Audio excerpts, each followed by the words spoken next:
Maïga, ministre de l'Administration territoriale et de la décentralisation, porte-parole du gouvernement. Monsieur le ministre, bonsoir. Bonsoir.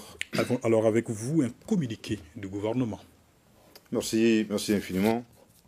Au nom de nos plus hautes autorités, j'ai l'insigne honneur de donner lecture du communiqué numéro 035 du gouvernement de la transition, communiqué dont la teneur suit.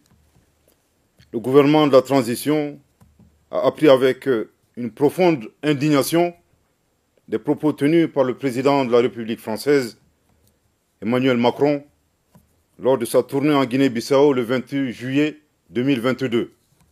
En effet, au cours de sa conférence de presse, le chef de l'État français a réitéré des accusations erronées en affirmant que les autorités maliennes entretiennent des relations avec un groupe paramilitaire sans jamais apporter de preuves, malgré les démentis des autorités de la transition. Pire, dans ses propos, il a évoqué l'exercice de la violence par les autorités maliennes, ciblant une ethnie spécifique de notre nation. Le gouvernement de la transition condamne avec la dernière rigueur ces propos haineux, diffamatoires du président français et prend à témoin l'opinion nationale et internationale sur ces accusations graves qui sont de nature à susciter la haine ethnique et à porter atteinte au vivre ensemble, à la cohésion ainsi qu'à l'harmonie entre les Maliens. Il est important que le président Macron se remémore constamment le rôle négatif et la responsabilité de la France dans le génocide des Tutsis au Rwanda, un événement qui attriste encore toute l'humanité. À ce sujet, et de manière prémonitoire, après avoir décelé le dessein des autorités françaises d'entretenir la haine ethnique au Mali, le gouvernement de la transition a demandé d'une part à l'ambassadeur de France de quitter le territoire malien et d'autre part a suspendu les médias France 24 et Radio France Internationale se comportant comme la radio des 1000 collines en République du Mali. Aussi, ces propos subversifs du président français donnent raison au gouvernement de la transition qui, à juste titre, a mis fin à la coopération en matière de défense avec la France pour ses résultats insatisfaisants dans la lutte contre le terrorisme au Mali.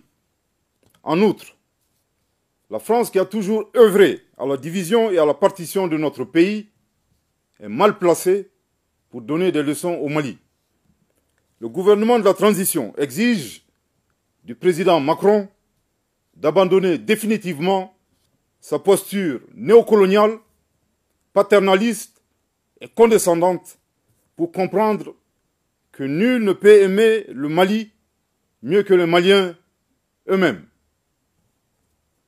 Je répète, le gouvernement de la transition exige du président Macron d'abandonner définitivement sa posture néocoloniale, paternaliste et condescendante pour comprendre que nul ne peut aimer le Mali mieux que les Maliens eux-mêmes.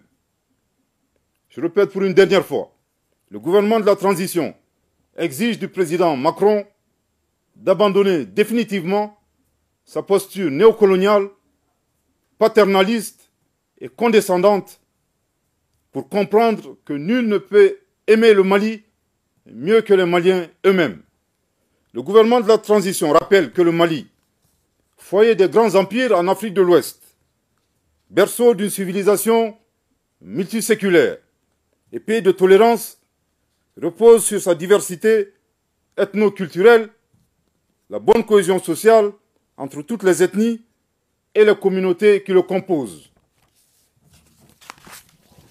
Force est de reconnaître que ces dernières années, le tissu social a été dégradé à cause des conflits communautaires qui sont instrumentalisés par des groupes terroristes et leurs sponsors étatiques étrangers. Le gouvernement de la transition rappelle que le renforcement de la cohésion sociale demeure l'un de ses objectifs prioritaires non négociables et ne ménagera aucun effort pour réussir cette mission. Il convient enfin de rappeler avec force que nos vaillantes forces de défense et de sécurité qui sont multiethniques, professionnelles, républicaines et résolument engagées, demeurent un rempart solide pour la défense de la patrie, la préservation et la protection de l'ensemble de nos concitoyens dans leur diversité ethnique et religieuse. Que Dieu bénisse le Mali et protège les Maliens. Fait à Bamako le 31 juillet 2022. Merci de votre très aimable attention. Merci beaucoup, monsieur le